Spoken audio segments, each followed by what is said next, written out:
بسم اللہ الرحمن الرحیم۔ بسم اللہ الرحمن الرحیم وبہ نستعین۔ نسیم صبح کا پیغام لے کر حاضر خدمت ہیں۔ آج کل بات چل رہی ہے درود شریف کے مشاہدات اور اس کی کارگزاریوں سے متعلق۔ منظور الہی پراچا صاحب اپنی خوبصورت کارگزاریاں ہمیں سنا رہے ہیں۔ میں بیٹھا ہوا ہوں حاجی عرفان صاحب کی میزبانی میں۔ آج یہ میرے میزبان ہیں اور میں ان کا مہمان ہوں۔ ہم یہاں ان کی ساتھ ہی آج منظور الہی پراچا صاحب کی سنائی ہوئی کارگزاریاں جیسا کہ سنا رہے ہیں، تو آج ایک اور بہت زیادہ خوبصورت اور بہت تعجب خیز ایک ایسی کارگزاری ہم آپ کو سنانے والے ہیں کہ یقیناً جس سے آپ کا دل پھر ایک بار باغ باغ ہو جائے گا انشاءاللہ۔ منظور صاحب بتاتے ہیں کہ ایک جوان تھا جو ان کا اسٹوڈنٹ تھا اور وہ صاحب حافظ قرآن بھی تھے ماشاءاللہ۔ گھر کی طرف سے ان کے والد کا ان کو کوئی سپورٹ نہیں تھا۔ وہ طالب علم ان کے پاس میں جو بھی بہرحال یہ انگلش ٹیچر ہیں اصل میں، تو وہ پڑھتے تھے ان کے پاس میں، یہ ان کو پڑھاتے تھے، تو سلسلہ چلتا رہا۔ وہ طالب علم جو حافظ قرآن تھے، وہ حافظ صاحب آ کر کہنے لگے کہ میں انگلینڈ جانا چاہتا ہوں۔ اب ان کے پاس میں کچھ انگریزی زبان سے متعلق کچھ اسناد موجود تھیں، کچھ سرٹیفکیٹس موجود تھے، تو ان کی بنیاد پر بہرحال انہوں نے، والد صاحب کی تو کوئی سپورٹ تھی نہیں، اپنے طور پر ہی، ظاہر ہے کہ ایک اسٹوڈنٹ اپنے طور پر کیسے کر سکتا ہے، لیکن اس طالب علم نے ارینج کیا، کس طرح سے کیا یہ اللہ بہتر جانے، لیکن بہرحال انہوں نے انتظام کیا جیسے تیسے کر کے ان سے ہو سکا، اور وہ انتظام بہت موٹی رقم کی شکل میں کرنا پڑا۔ اور اس میں بھی یہ تھا کہ وہاں انگلینڈ کی صورت یہ ہے کہ اگر ان کی کسوٹی پر آپ کھرے اترتے ہیں، یعنی جس کورس کے اعتبار سے، جس کام کے اعتبار سے یہ گئے تھے، اگر اس کے اعتبار سے وہ سٹیک ہیں تو ٹھیک ہے، وہ ایئرپورٹ سے ہی واپس کر دیتے ہیں۔ اب وہ جتنی رقم آپ لگا کر گئے تھے وہ سب ڈوب گئی آپ کی۔ تو اب یہ حافظ صاحب جانے کی جب انہوں نے اپنے استاذ یعنی منظور صاحب سے جب ذکر کیا کہ استاد جی میں جانا چاہتا ہوں یو کے، تو انہوں نے ان کو کہا کہ آپ یہ کرو کہ آپ درود شریف کی کثرت شروع کرو۔ اس طالب علم نے درود شریف کی کثرت شروع کی۔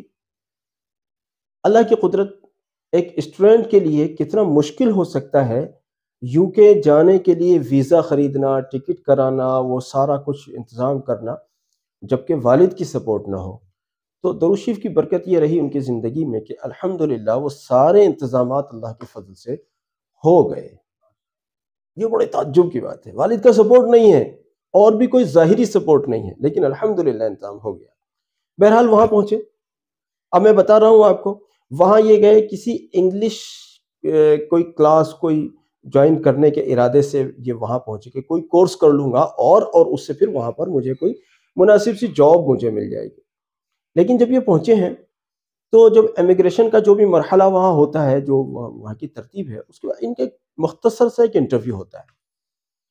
تو اس انٹرویو میں یہ صورت بنی کہ اس شخص نے انگریزی میں، انگلش میں ان سے جو سوال کیے تو یہ ان کا جواب نہیں دے سکے۔ جب جواب نہیں دے سکے تو وہ جو متعلقہ جو افسر وہاں بیٹھا ہوا تھا، جو انٹرویو لے رہا تھا، تو اس شخص نے ان کو گویا کہ ویٹنگ میں ڈالتے ہوئے ان کو کہا اچھا آپ وہاں بیٹھ جائیے، یعنی میں اور لوگ جو ہیں، جب پہلے میں ان لوگوں سے فارغ ہو جاؤں پھر میں آپ سے بات کروں گا۔ ان صاحب کا یہ حال تھا کہ جب سے یہ اپنے یہاں سے، اپنے ملک سے روانہ ہوئے، وہاں سے لے کر وہاں تک ان کا کہنا ہے کوئی لمحہ میں نے ایسا نہیں گزارا جس میں نے درود شریف نہ پڑھی۔ اب جب ان کو یہاں ویٹنگ میں بٹھا دیا گیا، اب اس درمیان میں بھی یہ درود شریف پڑھتے رہے۔ اللہ کی قدرت، ادھر یہ لائن ختم ہوئی ہے، ادھر اس آفیسر کی جو ڈیوٹی ٹائم تھا وہ ڈیوٹی ٹائم ختم ہوا ہے، اور وہ اپنے ٹائم پر اٹھ کے چلا گیا۔ اب یہ صاحب بیٹھے ہوئے ہیں، میں کیا کروں؟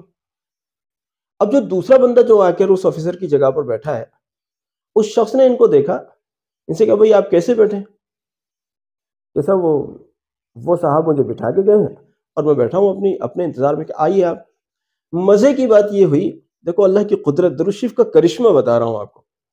اللہ کی قدرت یہ ہوئی کہ وہ جو نیا آفیسر آیا تھا اس نے ان سے انگلش میں نہیں پوچھا، بلکہ ان کے ملک کی زبان میں پوچھا کہ آپ کیسے بیٹھے ہیں، کیوں بیٹھے ہیں، کہاں سے آئے وغیرہ۔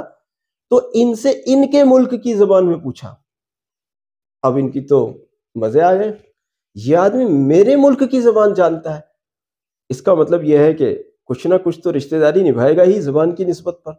جب تعارف ہوا تو معلوم ہوا کہ میں اور آپ تو ہم وطن ہیں، یعنی جہاں کے آپ ہیں وہیں کا میں ہوں، بس یہ ہے کہ میں یہاں جاب ہے میری، آپ آئے ہیں کہ صاحب میرے ساتھ یہ پریشانی ہوئی ہے کہ میرے جو ڈاکومنٹس ہیں، جو اسناد، جو سرٹیفکیٹس میں لایا ہوں، ان کو انہوں نے جعلی قرار دے دیا ہے، ان میں نقص نکال دیا ہے اور یہ مجھے لے نہیں رہے۔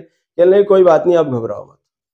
انہیں کی زبان میں، انگلش میں نہیں، ان کی زبان میں وہ کہہ رہا تھا وہ آفیسر کہ کوئی بات نہیں، آپ گھبراؤ مت، یہ لیجئے، یہ چلیے، ٹھپا لگ گیا، جاؤ اندر، ملک میں داخل ہو جاؤ، اور بس مزہ آ گیا۔ اب یہ صاحب کہتے ہیں کہ اس درمیان میں نے ایک لمحہ بھی ایسا نہیں گزارا جس میں میں نے درود شریف نہ پڑھی ہو۔